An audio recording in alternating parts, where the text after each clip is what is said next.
Mesdames et messieurs les dirigeants, mesdames et messieurs les participants, participantes, nos sœurs et frères, nous vous saluons.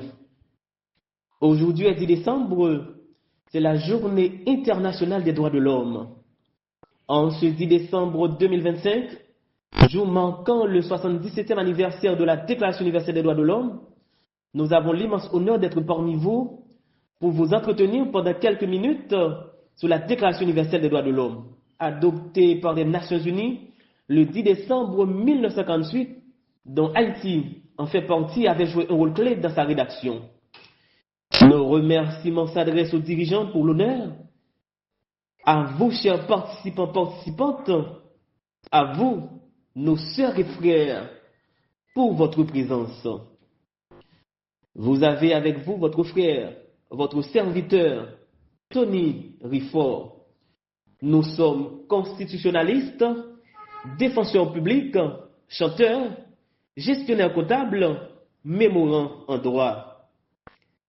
Le thème de cette journée internationale des droits de l'homme est droits humains, nos essentiels de tous les jours.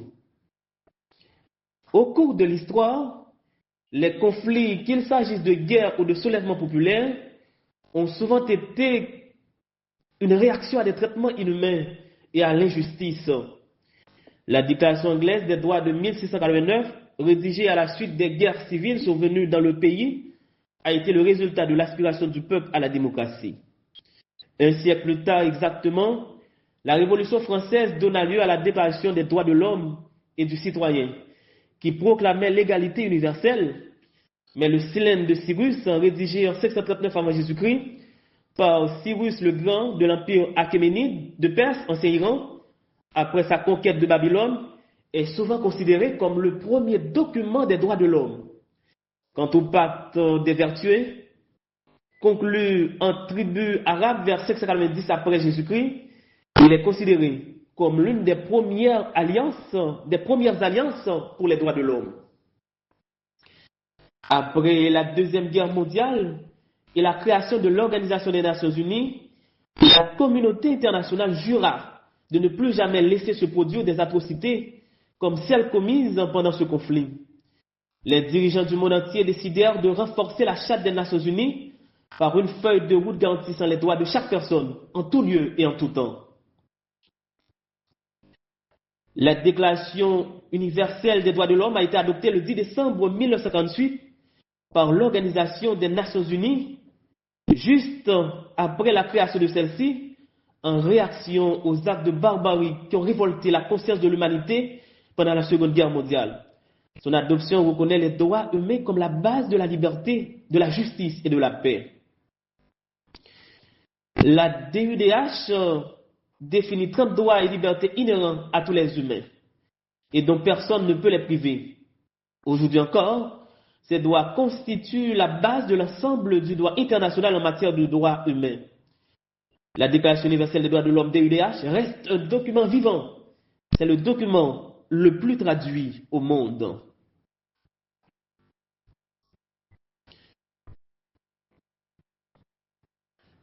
Haïti a joué un rôle clé dans la rédaction de la Déclaration universelle des droits de l'homme, DUDH, notamment grâce au sénateur Émile Sello, rapporteur du comité de rédaction de la Déclaration universelle des droits de l'homme.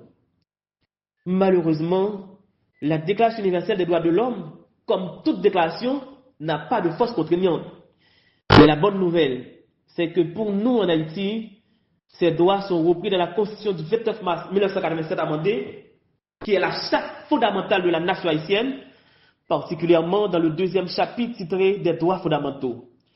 Dans les articles 19 à 51, les deux pactes internationaux des Nations Unies 1966 ratifiés par Haïti, à savoir le pacte international relatif aux droits civils et politiques et le pacte international relatif aux droits économiques, sociaux et culturels, ainsi que la Convention américaine relative aux droits de l'homme, 22 novembre 1969, ratifié par Haïti le 27 septembre 1977, qui ont force contraignante, c'est-à-dire obligatoire à toutes et à tous.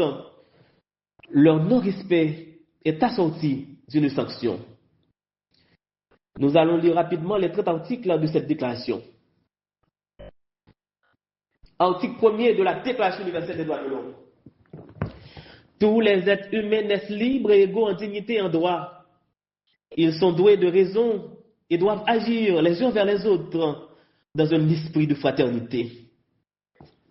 Article 2. Chacun peut se prévaloir de tous les droits et de toute liberté proclamée dans la présente déclaration, sans distinction aucune, notamment de race, de couleur, de sexe, de langue, de religion, d'opinion politique ou de toute autre opinion d'origine nationale ou sociale, de fortune, de naissance ou de toute autre situation. De plus, il ne sera fait aucune distinction fondée sur le statut politique, juridique ou international du pays ou du territoire dont une personne est ressortissante, que ce pays ou territoire soit indépendant, sous tutelle, non autonome ou soumis à une limitation quelconque de souveraineté. Article 3. Tout individu a droit à la vie, à la liberté, à la sûreté de sa personne. Article 3. Tout individu a droit à la vie, à la liberté et à la sûreté de sa personne.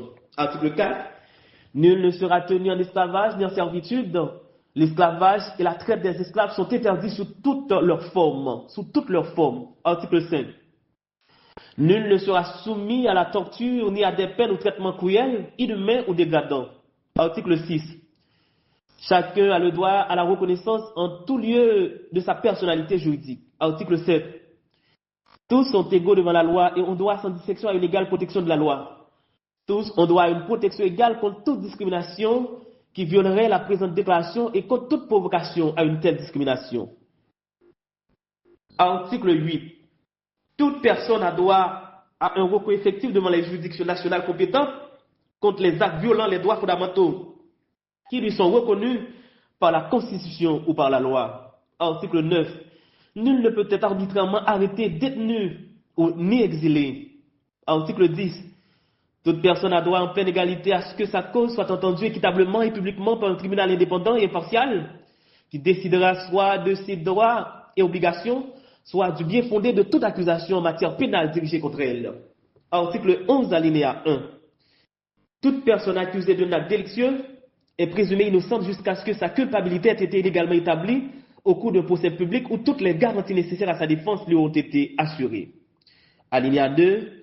Nul ne sera condamné pour des actions ou omissions qui, au moment où elles ont été commises, ne constituaient pas un acte délicieux d'après le droit national ou international.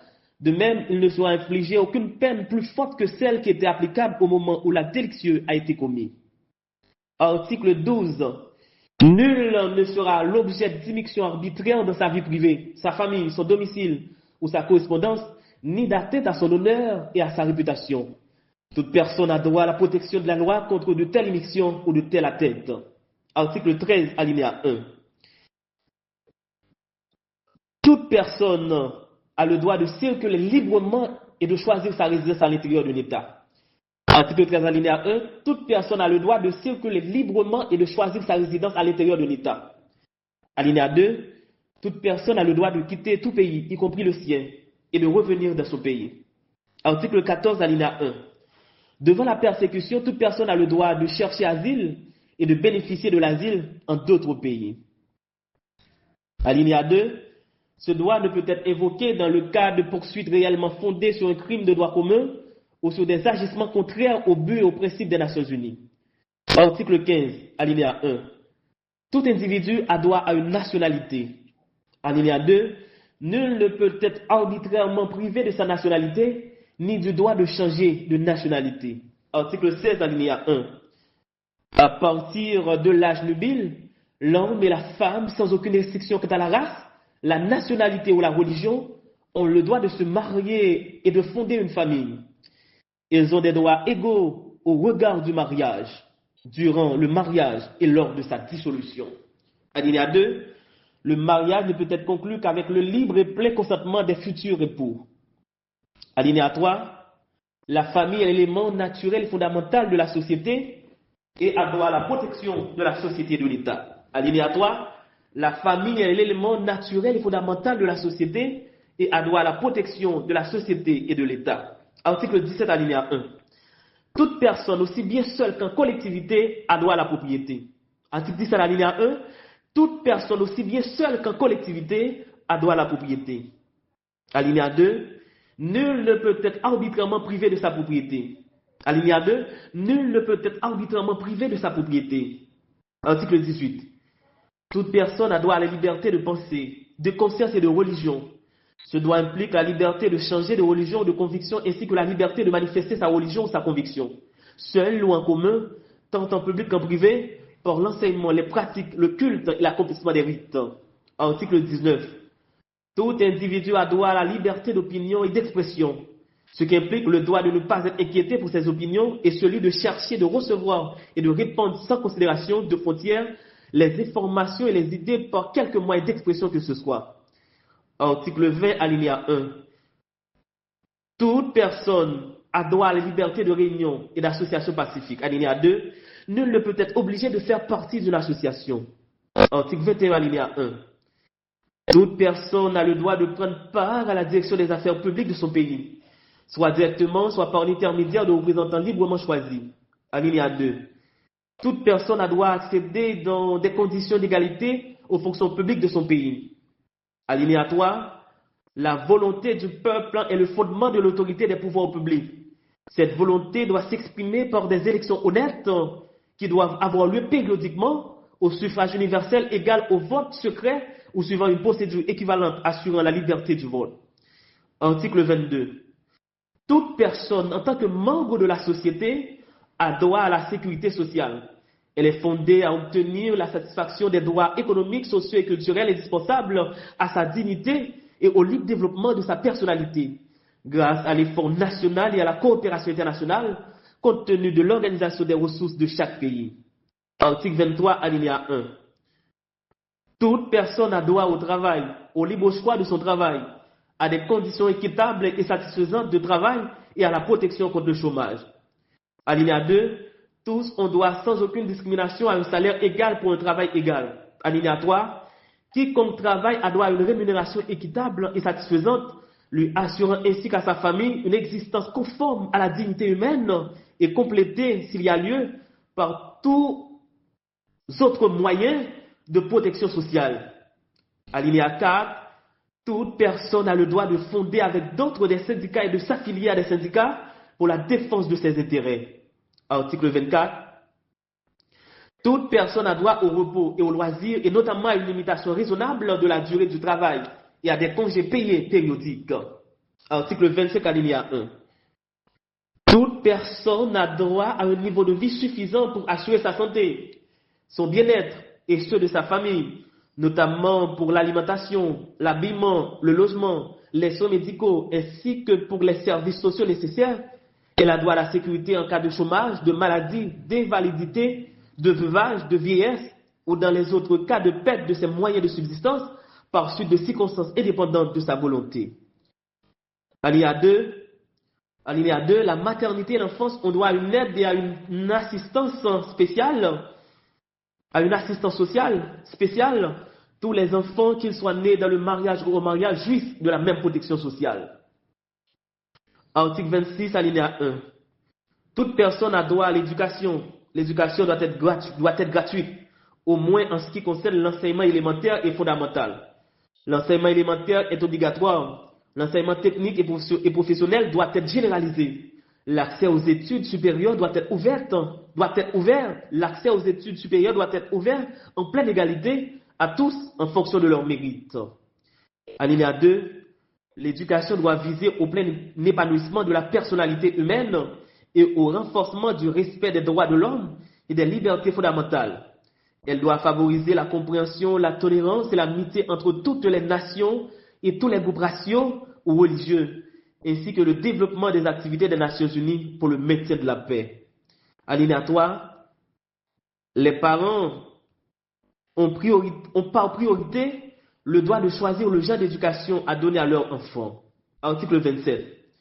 Toute personne a le droit de prendre part librement à la vie culturelle de la communauté, de jouir des arts et de participer au progrès scientifique et aux bienfaits qui en résultent. Alinéa 2. Chacun a droit à la protection des intérêts moraux et matériels découlant de toute production scientifique, littéraire ou artistique dont il est l'auteur. Article 28. Toute personne a droit à ce que règne sur le plan social et sur le plan international un ordre tel que les droits et libertés énoncés dans la présente déclaration puissent y trouver plein effet. Article 29, alinéa 1. L'individu a des devoirs envers la communauté dans laquelle seul le libre et plein développement de sa personnalité est possible. Alinéa 2. Dans l'exercice de ses droits et dans la jouissance de ses libertés, chacun n'est soumis qu'aux limitations établies par la loi exclusivement en vue d'assurer la reconnaissance et le respect des droits et libertés d'autrui et afin de satisfaire aux justes exigences de la morale, de l'ordre public et du bien-être général dans une société démocratique. Alinéa 3. Ces droits et libertés ne pourront en aucun cas s'exercer contrairement au but, au principe des Nations Unies. Article 30. Dernier article de la Déclaration universelle des droits de l'homme. Aucune disposition de la présente déclaration ne peut être interprétée comme impliquant pour un État, un groupement ou un individu un droit quelconque de se livrer à une activité ou d'accomplir un acte visant à la destruction des droits et libertés qui y sont énoncés. Article 30. Aucune disposition de la présente déclaration ne peut être interprétée comme impliquant pour un État, un groupement ou un individu un droit quelconque de se livrer à une activité ou d'accomplir un acte visant à la destruction des droits et libertés qui y sont énoncés. Tels sont les 30 articles de la Déclaration universelle des droits de l'homme. Ces droits sont-ils respectés parmi tous les pays signataires, dont Haïti, notre cher pays? Nous pouvons dire sans embâche, non. Si l'on prend ce qui se passe dans le monde, notamment en Ukraine, au Moyen-Orient et plus près de nous, chez nous en Haïti, si ces droits sont garantis par la législation haïtienne, leur application n'est pas toujours effective. Le droit à la vie qui est inhérent à toute personne sur la terre est banalisé un peu partout dans le monde et malheureusement dans notre cher pays Haïti. Seule la minute présente compte pour beaucoup de compatriotes, sans besoin de parler des autres droits comme le droit au logement décent, le droit de circuler librement. Le Bureau intégré des Nations Unies en Haïti, BINU, et le Haut Commissariat des Nations Unies aux droits de l'homme ont publié leur rapport entre octobre 2024 et juin 2025. Le rapport détaille l'évolution des incidents violents liés aux gangs.